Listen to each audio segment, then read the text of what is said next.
Now, live with Greg Olsen, Director of the New York State Office for the Aging.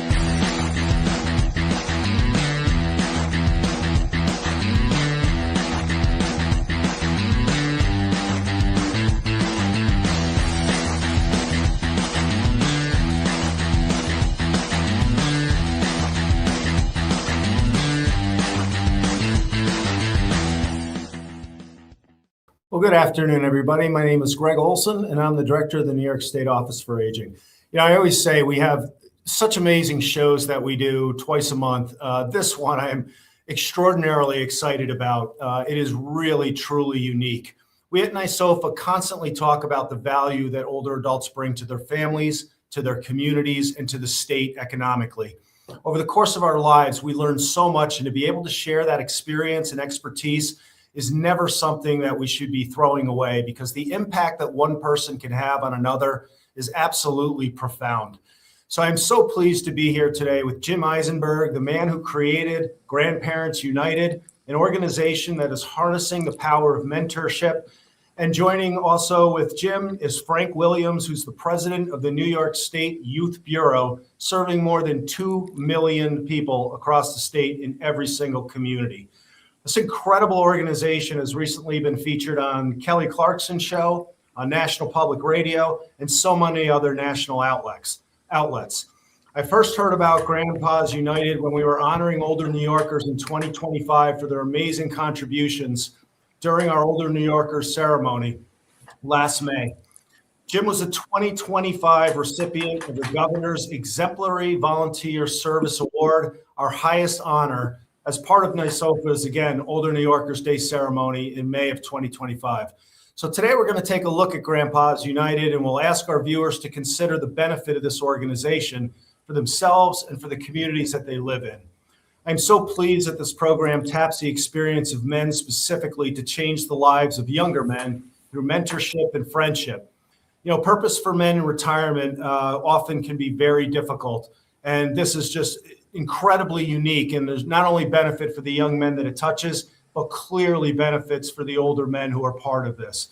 So please join me in welcoming Jim. Pleasure to see you, and Frank.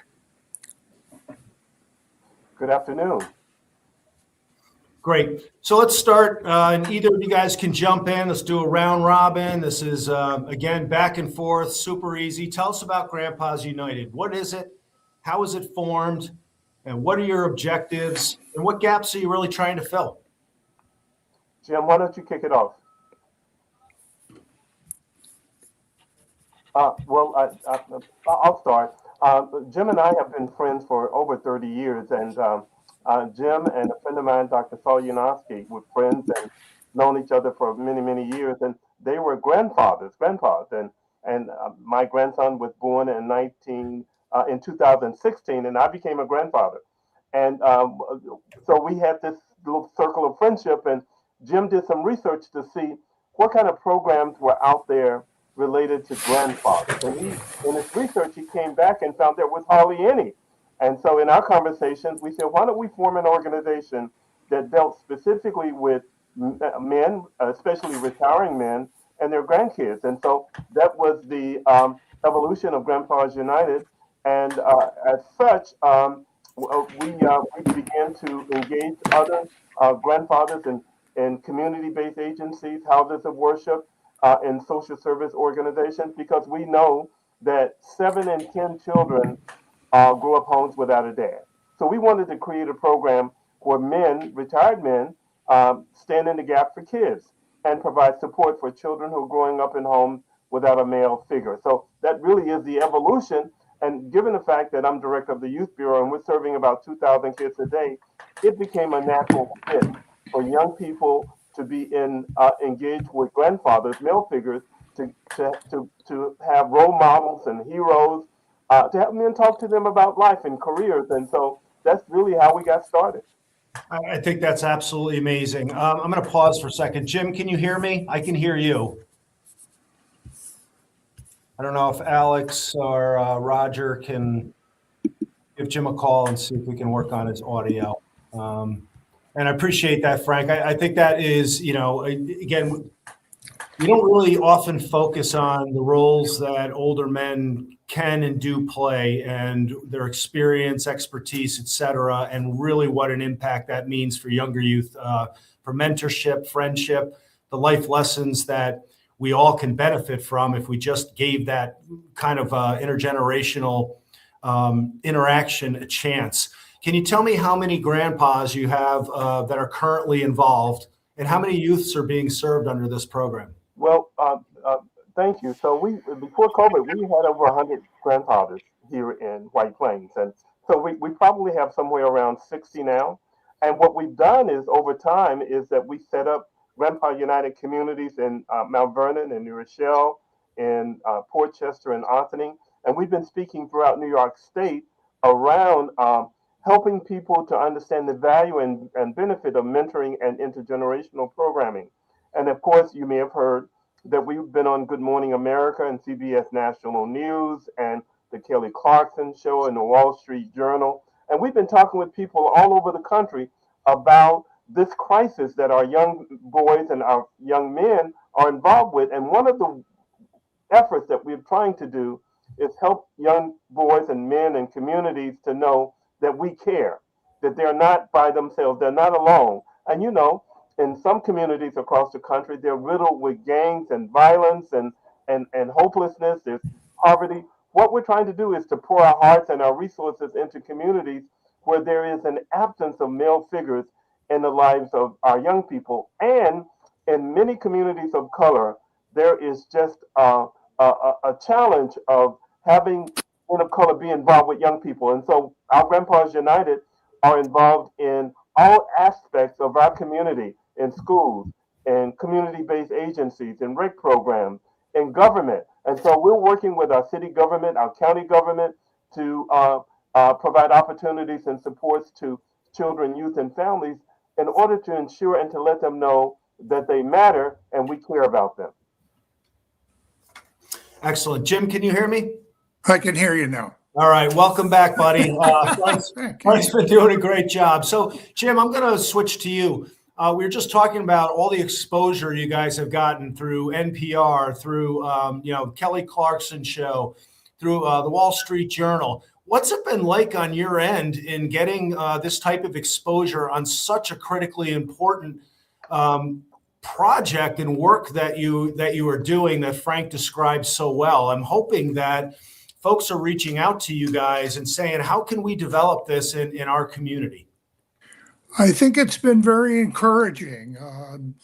I think when NPR first contacted us, they were very interested in what was happening with men, older men, and dealing with what happens maybe post-retirement and loneliness. And we had a series of really good interviews, and the writer came up and visited grandpas going to school and was very encouraged seeing the intergenerational, but seeing the grandpas really engaged in the community. I think the same with Good Morning America and CBS. And I think when we went with Kelly Clarkson, there was a lot of interest. We had a lot of fun on that one. We had to have makeup on and, every other thing that goes with it. But I think what we found is that when people hear what Grandpas United is doing, they begin to go, aha, this is really exciting, encouraging, touching, and valuable in the community to have these older men and grandpas in the life of the community and wanting to be involved intergenerationally with people. Yeah, and I think you guys have laid out an incredible blueprint. I said at the opening, having purpose after retirement is hard enough as it is. I think it's a lot harder for older men. I've been working in the field of aging for 35 years. And when I go out and I go to, any of community events or a congregate center, it's like 80-20 women. And so I was so intrigued, like I said, when I first read your bio and what you guys had accomplished in developing this back in February 2020. Well, you didn't develop this in 25, but that's when I first heard about it. Right. I was like, this is absolutely amazing. I think what a lot of people don't realize, you talked about the isolation and loneliness, the fastest group of suicides is older men. And so this purpose and this connection and the mentorship and the friendship and the sharing of the experiences and et cetera is so important. So again, I congratulate you guys on, recognizing a need, recognizing the value of the 100+ grandpas you have, but also clearly the young men that you're touching really see the value in this. How does a youth find out about or get referred to Grandpas United? Go ahead, Frank. Yeah, I mean, so I'm director of the City of White Plains Youth Bureau, and we run over 50 programs. So we have our staff of close to 20 full-time people, and way over 100. And so we're working in our youth bureau to identify young people who need support, where there's opportunities around career readiness, around opportunities just to build a relationship with a male figure, or a child who just has some problems and some anxiety and someone to talk to, having a male figure. We have a great relationship with the school system. We were just in the school today with a career program about health and medicine. So, the fact that the White Plains Youth Bureau is in the heart of the community and has an active presence in the community, and people know about it, and they know that we do good work, people lean and depend on us. And then we have these relationships with the police department, the probation department, the community agencies, and for young people who may find themselves involved in some justice issue, our grandpas stand in the gap to kind of help bring them out of those particular concerns and mentor and counsel and provide guidance and support such that they don't recidivate. So we have an active youth court program with almost 100% success rate, and we pair grandpas in our youth court program to help these young men to move out of the court system and back into the community. So we have an active presence in the community. The community has known about it. The newspaper here did a wonderful job of advertising Grandpas United when we first got started. It was on the front of the paper. So everyone drew close to that because what is this Grandpas United thing? And so that was the beginning of Grandpas United way back in 2018.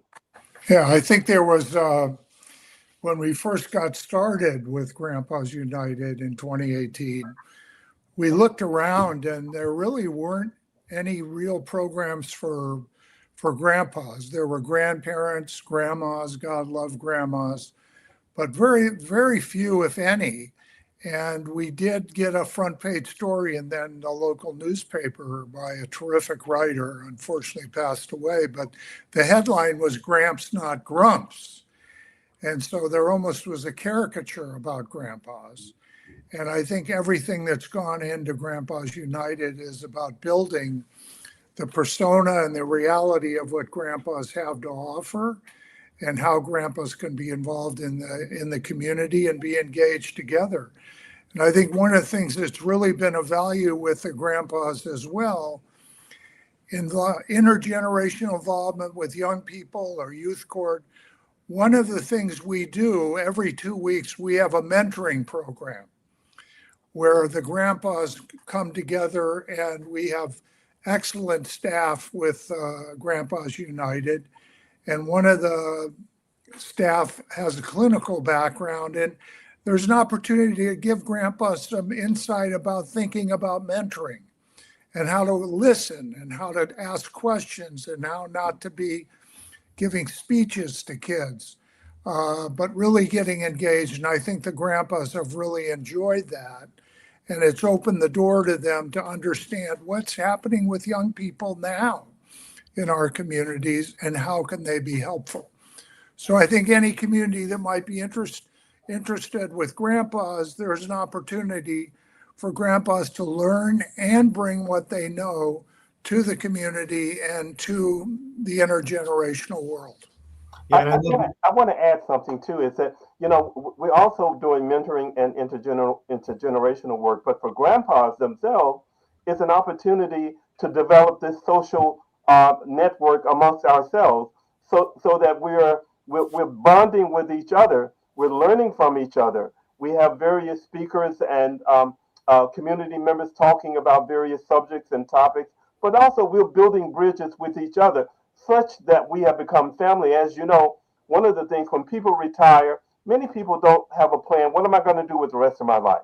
So being a part of this, it's almost like there's a family of men, of grandfathers who support each other and have an outlet. For example, we've gone to the Jackie Robinson Baseball Museum. We've gone to baseball games.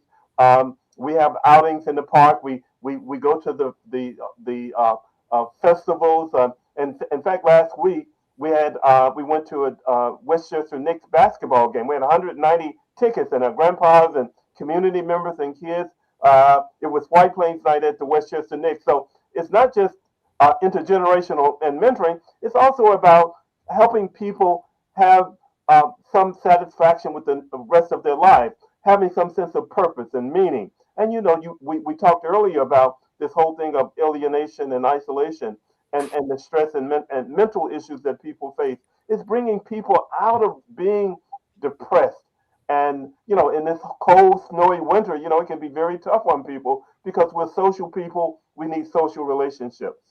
Yeah, I think you guys are spot on. No question about it. And, I wasn't going to ask you this question, but when you talk about the interrelationship between the grandpas, not only grandpa to grandpa, but you guys both talked extensively about what it means to be connected with somebody younger and understanding what they're going through and maybe not having a role model. I've had people over my career, and I've been working with older adults for 35 years, that will approach me and say, hey, 12 years ago, you took the time to talk to me about, whatever the topic was, and it got me into aging, and you changed my life. And that is some of the best feedback that I'll ever get. So I wasn't going to ask you this. I don't mean to put you on the spot, but can you guys give me an example of, because I can't imagine it hasn't happened to you, that because of the program that you provided and those interrelationships that you've created and the bonds, and trying to help people do the right thing the right way based on your experience, what kind of feedback have you gotten? Give me an example of somebody that's come back to you and said, you made a huge difference in my life. Well, let me just tell you about a program that Jim brought to us, and it's called the YPI program, Youth Police Initiative. We're building community between kids and kids of color and police officers. And in fact, in a few weeks, we'll have a all-female program with all-female police officers. But it's building this trust and these relationships with kids, what the news media do in terms of kids and police. But Jim has brought this, and now it's almost a national program. Talk a little bit about that, Jim. Well, this was, I have a background in being involved with criminal justice reform and police leadership. So it was a program I started about 20 years ago to bring police and young people together to build trust. And the grandpas now are supportive of it as well. And we've involved men and women police officers and local young people, boys and girls. And it's been very, very positive in terms of building those kinds of relationships. And I think that's a part of what the grandpas are doing as well. I think it's been interesting when you ask what the feedback from the grandpas can be, because I think many of the grandpas, I'd say for myself, one of the hard things about growing older is sadly we may lose friends in our lives. Some of my closest friends unfortunately passed away. So an opportunity to build new friendships, meet people who come with different experiences. I really like how diverse the grandpas have been. It opens up all kinds of discussions. And I think that it's really been of value thinking and listening to other people's stories. One of the programs that I'd been involved in, we started is a memoir writing program. And grandpas come every couple of weeks and they write a page or two, something about their lives. And so for me, being originally a California guy, but living here in New York 40 years, it's kind of fun to hear guys talk about growing up in the Bronx or Queens or other parts of New York or other parts. I mean, Frank grew up in Mississippi, and we've had lots of discussion about that. So I think it's an opportunity for men to have an opportunity to meet new people, be open, as well as learn some things. I think one of the things that was challenging to begin with when Frank and I started, we said, we have these coffee with grandpas, bringing grandpas together. And one of the issues all of us are facing as older men and as we age is health, dealing with health issues. And we had a first session and we brought in a person who has been very involved with working with people with dementia. And a lot of grandpas came to that coffee with grandpas because someone in their life was, and it really gave a chance for them to feel together with people, to ask questions, to learn. So we've done a series of health programs. Last December, we had a Grandpa Health Summit in collaboration with the White Plains Hospital. A lot of grandpas came. It's been interesting. And the doctors that came were really plugged into thinking about how to communicate with older men, which they did very, very, very well. And that, I think, has been examples of different opportunities to reach into the areas where this is what's going on in Grandpa's life now, and this is what aging is about. I say around aging, God love you, Greg. I say I've learned more about aging.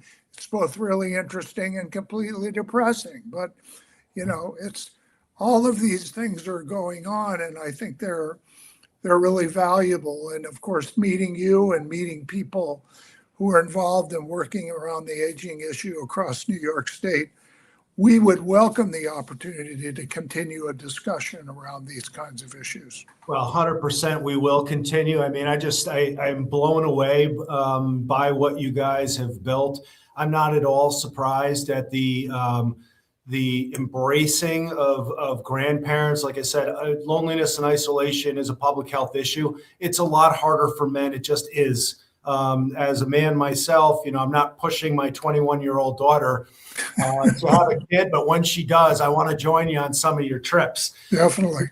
Before we hit the break, I want to ask you one more question. Tell me about Jumpstart for Dads. Frank, you want to? Yeah, one of our grandpas, his name is Dr. Vito Sessa. He attended. We do an annual New York Fathering Conference, and in fact, we have one coming up on March 17th. So he has been attending the conference, and then we had a speaker from Los Angeles talking about Father 15 and the crisis in our fathering communities. And it's a 12-week session with a curriculum of 15 topics. So as a retired doctor, he realized in his practice that so many of the new fathers were abandoning their children and their spouses and partners. And so he wanted to do something about it. So he and a friend of his, who's a retired truck driver, a MD and a truck driver, they came together and said, let's do something about this crisis. So they started a program called Jumpstart for Dad. And what it does is it provides these workshops virtually for new fathers, right? Because fathers need tools in terms of how to manage, how to address discipline and intimacy and problem solving and anger management. And so that program has gotten so much traction that it's being honored by the Westchester County Health Department in April. So it's just a new program. And recently we've had close to 40 people to graduate out of the program. And I think we have 9 or 10 people waiting to enter it. So it's a strategy to keep men engaged with their families, because we know that broken families mean broken communities, and broken communities means broken children. And it creates more poverty and more despair and anxiety in our community. So it's one of the things that we're prideful of. But you had asked earlier about what do people say about it. We've gotten calls from Canada, from California, Oregon, Arizona, Tennessee, Florida, New Jersey, Pennsylvania about Grandpas United. And Jim and I and our grandpas, we have relationships because of the work that we're doing with the county exec, with the mayors, with our legislators, with Senator Andrea Stewart-Cousins. They think what we're doing is just the best thing because one, we're strengthening and building community, and we're helping to save our families. Yeah, I mean, I've done a lot of shows over the last 5 years, and I am just so excited with this conversation. We're going to continue in a minute. We're going to take a quick break. As I said on the last show, every March is we celebrate March for Meals, and it's an opportunity to really highlight our nutrition program in New York. We oversee the largest nutrition program in the country, and we're going to do something very different this year. It's going to be our first show actually live with Greg on location. So I don't know how it's going to go. We'll see how it's going to go. But I want you to take a look at this video, and then we'll have Jim and Frank back.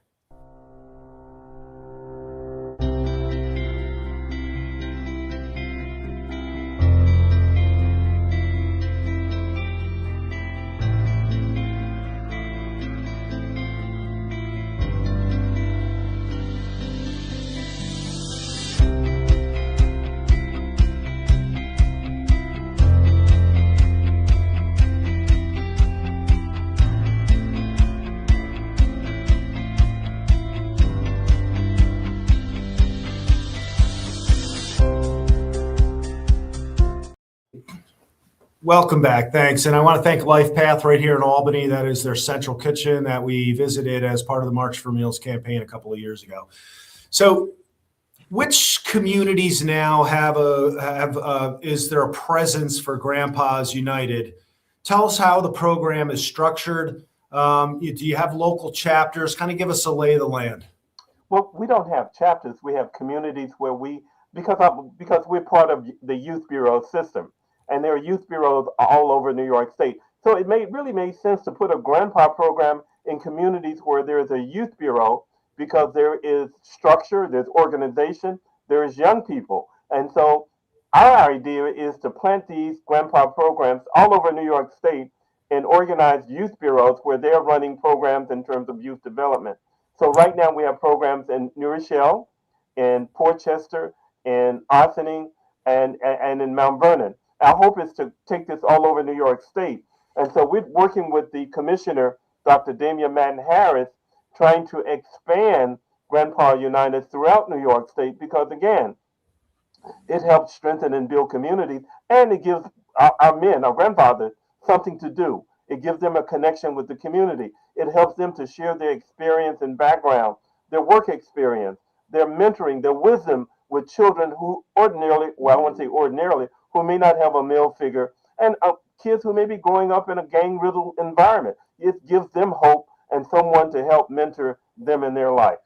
Yeah, I think we've been fortunate to receive some funding from our state and county leaders who have been fantastic. We have some staff who work with us who are very involved in helping us put programs together. I think that's important and a value.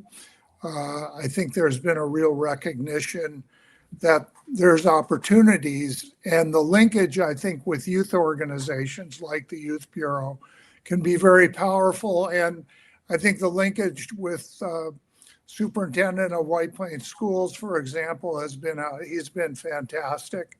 So I think there are many communities where this can put together a program of Grandpas United that could be linked in a way that could be very valuable across intergenerationally. And I think that's very, very important. But I wanted to add something too, because of our work. The city of White Plains now is looking to build a multicultural intergenerational center.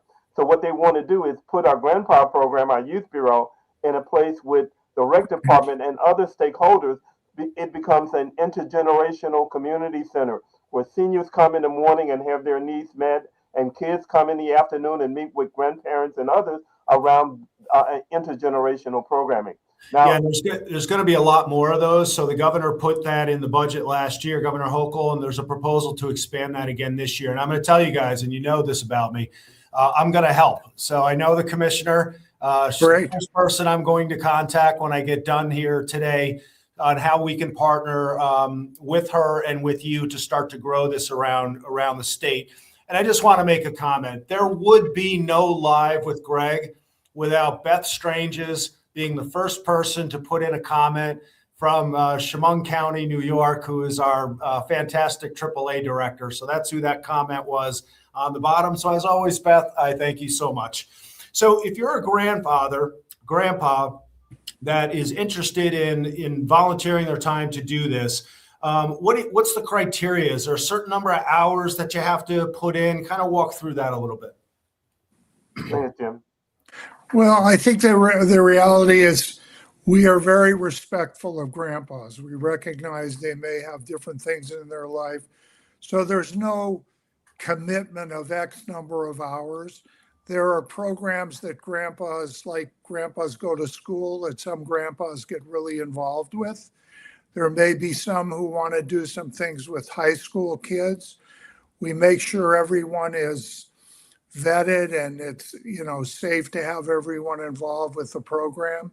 But we're open. There's a whole range of programs, a whole range of opportunities. And the commitment is be a part of Grandpas United. That's what we're looking for. And we're open to how you can be involved in what kind of programs you may want to be involved with younger people or high school age, or you may just want to come to memoir writing, or you're interested in the Coffee with Grandpas. We're open. And that's, I think, been powerful. Frank, you want to add anything to that? Yeah. I mean, all it needs is a person who has a heart and a hand and wants to give back. But they have to be committed, because we don't want men to start being involved or engaged with kids and then they move on to something else, because it's a commitment, right?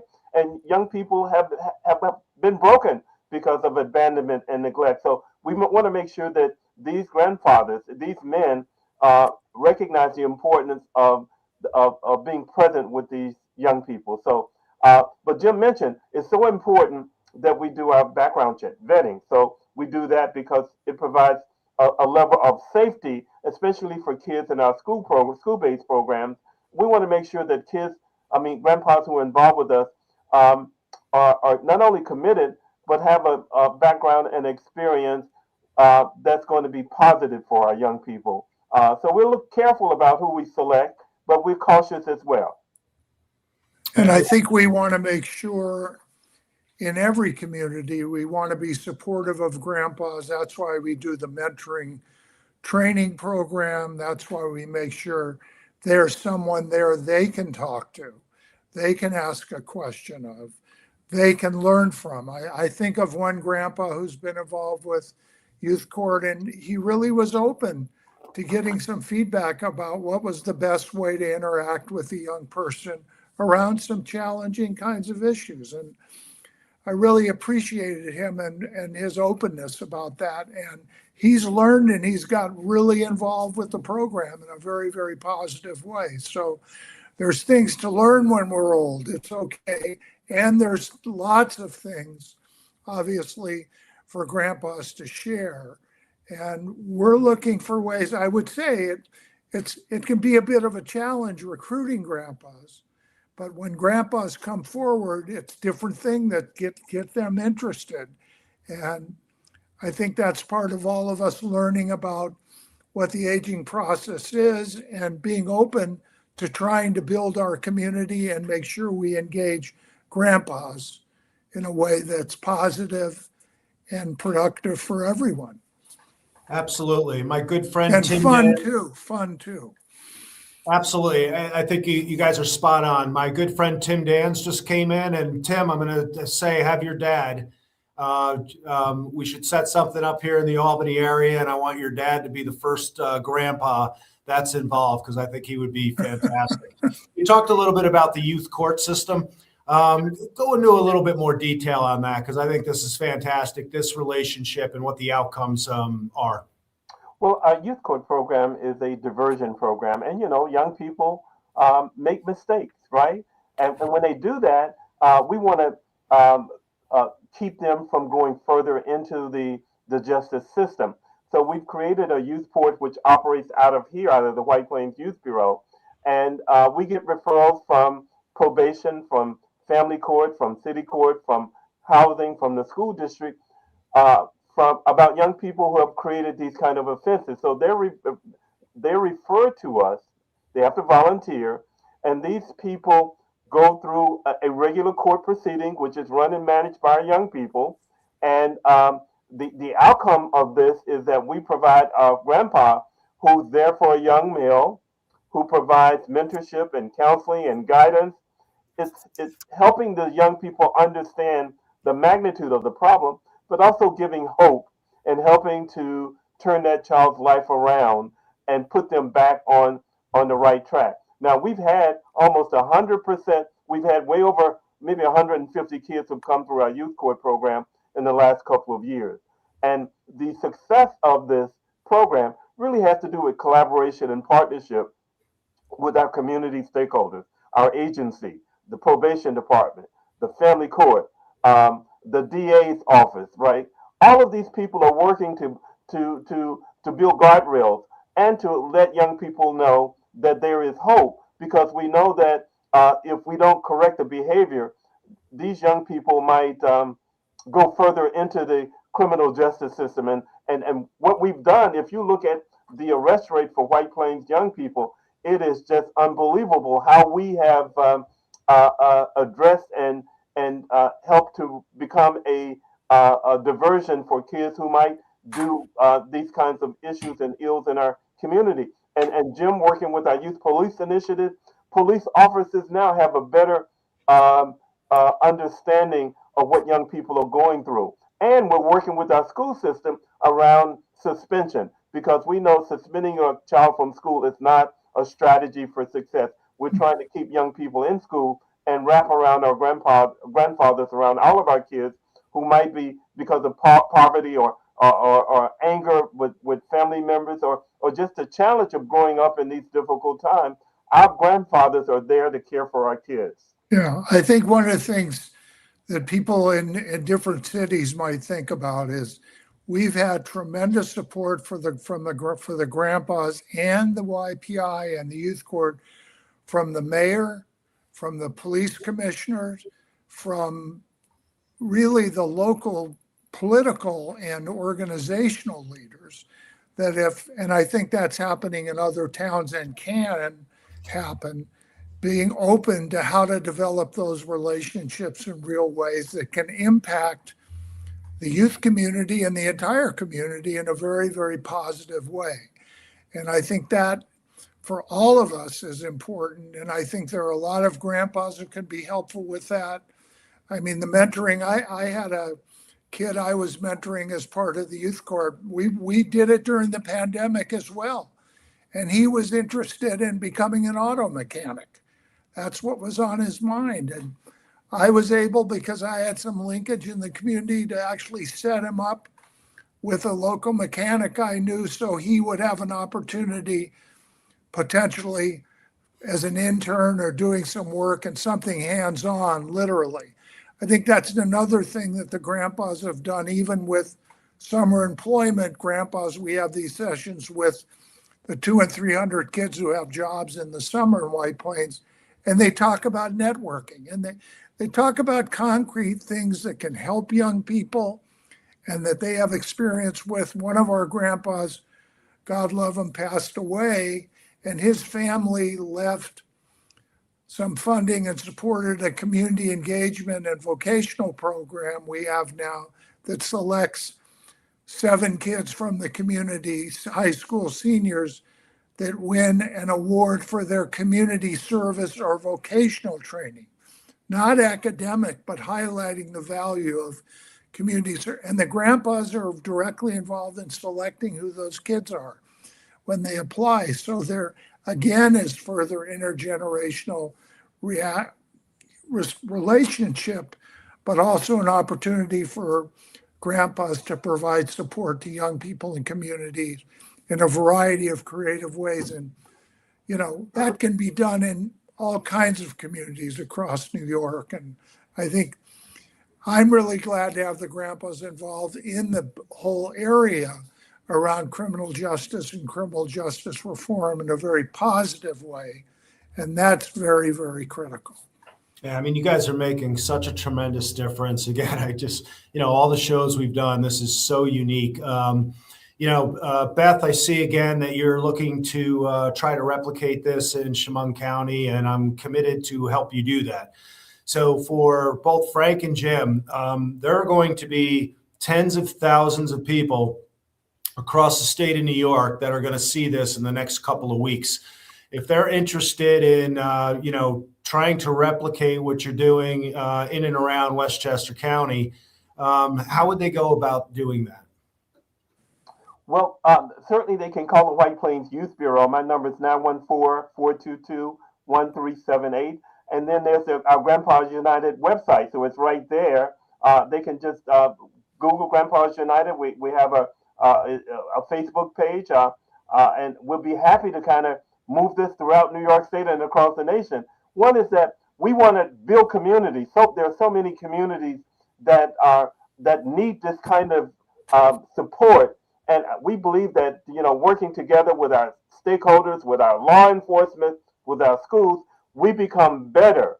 It's better and it's healthier. You talked about public health. This is a public health initiative. It's healthier for grandpas. I believe that it helps to expand life because it gives gives men something to look forward to, gives them purpose and meaning, and it's fun. During the summer, we do all of these wonderful summer enrichment programs with kids. We do an employment and training program with kids for their summer job. The kids love it, we love it, and it makes us a healthier community. You can feel it. I can feel your energy. Usually people say that about me. I feel it about you guys. And I think what you guys are doing is just absolutely amazing. And, we're going to take a short break, but I do want to say to you, because I've been excited for this program since I learned about it, I'm going to do everything in my power to help to better understand what you do and how we can grow this across the state of New York. So I am not a grandfather, but I hope you invite me down for one of the coffees with grandfathers, and I'd love to sit down and talk with you guys. And as I mentioned, I will follow up with the commissioner. I think you have something here that is so special, so unique, and so needed, both on the side of the grandparents and the benefits, but also the impact you're having on youth across your area, that why would we not be doing this every single place that you have older adults who are men and younger kids, which is where every single place in the state of New York. So you guys are amazing. All right. Take a quick break. We're going to show a short clip. If you're one of the 4.1 million people who are caring for somebody else, we call them caregivers. This is for you. And we're going to play the entire clip when we close the show. But take a look at this quick.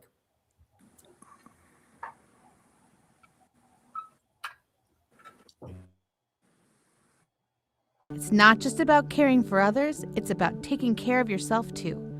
Only when you start identifying as a caregiver are you able to see the full picture of your position and the resources available to you.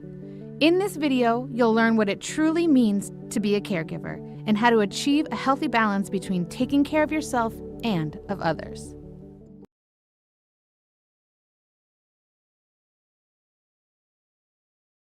There's always a little technical lag, etc. So let's bring Jim and Frank back in, and let's get to some of our audience questions.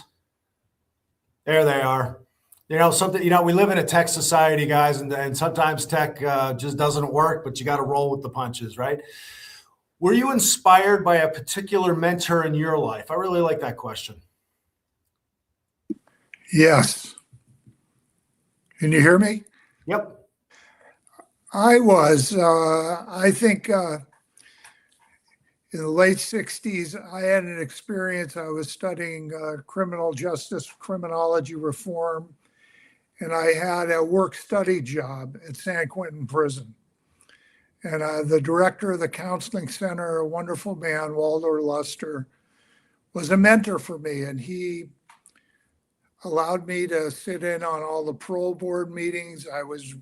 Ran groups for, it turned out, jazz musicians and who were in on some drug charges. And he just opened me up to the whole idea of how to do corrections reform in our communities. And I ended up 3 years later, being brought to Massachusetts to set up the first community corrections program in the United States with the governor there. And he was a mentor that really opened me up to the whole idea of changing these systems and making them more supportive and helpful to people, and not just, following the same old path. So I think that's what Grandpas United is also about. It's about changing the view of grandpas and getting them actively involved in their communities in real ways. Frank, how about you? Well, I grew up my mom was active in the civil rights movement. She worked with Dr. King and Fannie Lou Hamer, and I had all of these people in my space. And, my mom and my dad were very much involved with voter registration and voter education. And I grew up in those times. And I grew up wanting to give back. Like my parents who didn't have very much, but they were trying to change the face of our country, our community. And I think I picked up from my mom and dad's advocacy. And so I'm almost like them, because my mom, she was the first Black woman elected to office in my hometown. And she did so much good work in terms of integration. So I give my mom's kudos. My mom and dad were very active. The community with all of the stuff that happened in the 60s and 70s. That's how I grew up. And I pretty much, I'm paying it back, because my family, my uncles and aunts and neighbors poured it into me, and now I'm paying it back because of their commitment to social justice and change. Awesome. Thanks for sharing those stories, gentlemen. I appreciate it. You mentioned this a little bit, right? You were talking about the benefits to the end user, the youth, but you started to talk about the friendships and the support, and even the mentorship amongst grandpas themselves. Talk a little bit more about that. I think we see every 2 weeks when the grandpa mentors come together and just have an opportunity to be open about what does it mean to be a mentor, what might be a challenge, what might be a question they have, how do they handle maybe something that's come up in their discussions with young people or in different parts of the community. I think we've seen with that, there's really an opportunity to be supportive of our grandpa mentors and be supportive of mentors, and for all of us to be able to learn and give each other feedback that can be really helpful. And I think that's very encouraging. I think that's the memoir writing is interesting too, because after a grandpa reads their memoir piece for that session, they too get feedback or they get questions. So it gives them an opportunity to feel part of a group, but also share who they are with people in a way that's supportive and engaging for everyone. And I think for grandpas and for mentors, that's really a value in terms of understanding their value to the community. We took a group of kids, 17 kids from low-income public housing, fishing. And our grandpas, paid for everything. We got the boat. We went out in the Long Island Sound, and these kids have never been fishing before. So the grandfathers were helping to help the kids cast their fishing rods, and we caught 200 fish, over 200 fish, and the kids had never done this before. Can you imagine the excitement on these young people's faces catching a fish for the first time? Can you imagine how these grandfathers felt being there with these kids and seeing their reaction of fishing, and also knowing that they were doing something really significant and important, something that will remain with these young people for the rest of their lives? Frank, what kind of fish were they? The 200 fish, that's incredible. They were porgies. They were porgies. That is amazing. I've seen actually some videos online, just like what you're talking about. Somebody that's never gone fishing before. I love to fish, so I'm still excited at 57 years old when I catch a fish. I can totally imagine. Yeah. Do we have any other questions, Alex? All right, we're going to wrap up. How does this? Are you working collaboratively with school districts or other local organizations? Yes, so we have a great relationship. Jim and I just left the superintendent a couple of hours ago. We just did a program on careers in health and medicine. So the superintendent, he comes to speak with our grandpa group. We engage with him because we want to know how the kids are doing generally in the school. We've developed this wonderful partnership with the superintendent, with the building principals, with grandpas go to school. So they have become an important a part of our community, our grandpa community, because we're running programs as a youth bureau, we're running programs in every school here in White Plains. And so our collaboration, Jim mentioned the mayor, the county exec, our legislators, they get it. They understand the value of partnership. They understand the significance of men and grandfathers being involved in the lives of young people. So I think we get it. And if you can help us move this throughout New York State, I think each community will be better for it because one, young boys and young girls need somebody to believe in them. 100%. All right, we'll take one more question. Do you have any events coming up where I could meet you and learn more? I think we would welcome hearing from anyone. We can set up a Zoom call and have a conversation. If people contact us in the next days, whether you're a Yankee or Mets fan, we have a coffee with grandpas on Tuesday that's going to be on Zoom with Daryl Strawberry, which people could join. I think that we're looking for opportunities if people are open and would like grandpas to talk about how we might organize Grandpas United. We would welcome getting together with you and talking about what are the steps that may work in your community. But I think we have some experience now that can help you in a way in terms of thinking about it. I'd be very interested to hear if some of our colleagues contact the superintendent of schools in their community and see what the response is to say, I want to get some grandpas involved with your school. And maybe those grandpas can teach those elementary school kids how to shake hands and make eye contact with a grandpa. And they could teach grandpas how to play some of the board games and chess. It could be a wonderful intergenerational experience for everyone. Yeah, and if anybody's approaching a superintendent, make them watch this live with Greg first so they get absolutely an idea. So here's the thing. Here's what I'll do for you guys. I'm going to facilitate an all-state call with our area agencies and anybody else that wants to be involved so we can knock out the state in one blow where you can kind of go through in a little bit more detail what you're doing. Secondly, I'm committed to helping you grow this program. I'm already committed to Beth and Chemung County that I will help in any way possible. I will definitely follow up with the commissioner who, I know quite well to figure out how we can partner. And certainly I'm sure I'll pass the Senate Majority Leader in the hall and I will pull her aside and talk to her about it as well. So she's been incredible. She has really been incredible. She's amazing. I've known her for a while. And Shelley Mayer has been really good, and Chris Burdick. There are a lot of terrific people. What you guys are doing, I am so glad we did this show today. What you guys are doing is incredible. You are amazing human beings making a difference. I think, that's what I try to do and others. But this is so unique and so needed. And I just so appreciate you guys. Thank you so much for being here. Our next show is going to be, like I said, live on location. It could be a complete debacle or it could be just ridiculously incredible. We will find out on March 26th. For those of you who are, again, a caregiver providing care for somebody else, we're going to try to roll this video. We have some free resources for you.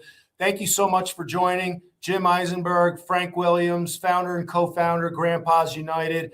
Great resources here. Hey, send this to somebody who's an older man, and let's get the conversation starting. That's what this is all about. So thank you all so much for being with us and me today, and we'll see you on the 26th. Take care. Thank you. Introduction, a caregiver's guide. According to a 2021 report by the U.S. Department of Health and Human Services, 55% of people helping to care for a loved one don't consider themselves caregivers. You might not know the meaning of the term caregiver until you have to. It's not just about caring for others, it's about taking care of yourself too. Only when you start identifying as a caregiver are you able to see the full picture of your position and the resources available to you. In this video, you'll learn what it truly means to be a caregiver and how to achieve a healthy balance between taking care of yourself and of others. Part 1. Are you a caregiver? Do you provide unpaid care for a family member, friend, or a neighbor who has an illness, disability, memory loss, injury, or special needs? At least 4 million New Yorkers do. You may be one of them. Do you perform housework for someone else? Help someone with basic chores like cleaning, shoveling snow, mowing the lawn, calling doctors at the pharmacy, or doing laundry or home repairs? Shop for food or pick up medication for someone? Assist someone with meal preparation? Take someone to medical appointments, help arrange for their medical care, or assist them in paying their bills? Help someone wash or dress themselves? If you answered yes to any of these questions, you are a caregiver. Part 2. Who can be a caregiver? A caregiver doesn't have to live with the person they support. Some provide care to people who live independently and need assistance with everyday tasks. A caregiver can be a spouse or partner, parent or grandparent, son or daughter, grandchild or friend or neighbor. Here are some common caregiving examples to consider.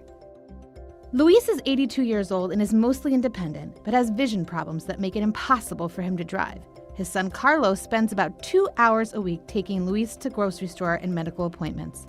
Carlos doesn't think about his role and only considers it something a son should do.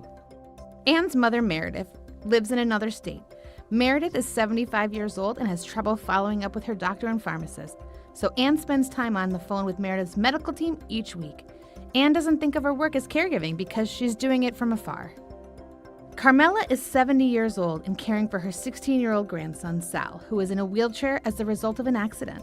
She drives Sal to medical appointments and helps him with transferring, dressing, and bathing. Carmela considers it something every grandparent would do. Although all of these individuals think they're simply doing something kind for someone they love, they are actually caregivers, spending a substantial amount of time ensuring their loved ones are staying healthy. Part 3. Working caregivers. Working caregivers face unique challenges when it comes to balancing their work and caregiving responsibilities. These demands take a major toll on working caregivers, and they often have no choice but to arrive late and/or leave work early, change their work schedule, make care-related phone calls during work hours, leave work to respond to emergencies, or miss work or leave the workforce altogether. If you're having difficulty balancing work and caregiving, talk to your employer about a shortened work week, flexible hours, reduced hours on a temporary or permanent basis, alternative work locations, and emergency time off for care. NYSOFA encourages employers to create a workplace environment that is supportive of working caregivers. Learn more about what you can do to help at the web address on your screen. There you'll find more information about our Caregivers in the Workplace Guide and NYSOFA's Working Caregivers Survey. Part 4. Signs of caregiver stress. The stresses of caregiving can affect your health and well-being. This might feel like being overwhelmed or constantly worried, being tired often, getting too much sleep or not enough sleep, experiencing unwanted weight fluctuation, getting easily irritated or angry, losing interest in activities you used to enjoy, feeling sad, having frequent headaches, bodily pain, or other physical problems, overusing or misusing alcohol or drugs.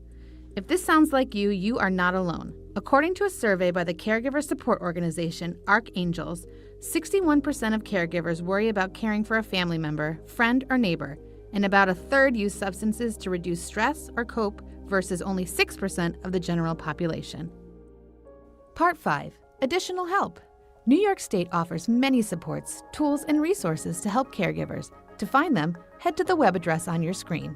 This includes the New York Connects resource directory, where you can find thousands of local support services by zip code or keyword. You can also call the New York Connects helpline at 1-800-342-9871.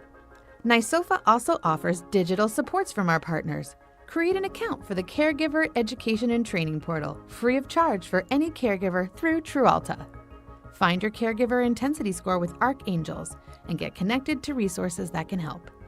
Let's wrap up and take a moment to review. You are a caregiver if you provide care to someone who is sick, has a disability, or needs support, no matter what type of help it is and how much time you spend doing it. It's important to remember the signs of caregiver burnout and get help through state programs and partnerships. Working caregivers face unique burdens and are encouraged to talk to their employers as well as find resources for support. Act now for yourself, a loved one, or an employee. Here's a recap of the resources we've discussed. If you are an employer, read our Caregivers in the Workplace Guide and share it with your HR departments for tips on how to support working caregivers. Answer our Working Caregivers survey and share it with your colleagues or employees to help inform businesses about the impact of caregiving. Use the New York Connects helpline, 1-800-342-9871, or online resource directory to find help. Create an account with the Caregiver Education and Training Portal through TruAlta. And find your caregiver intensity score using the Archangel's Caregiver Intensity Index. Don't forget, all this information and more is available on our caregiver resource pages listed on your screen.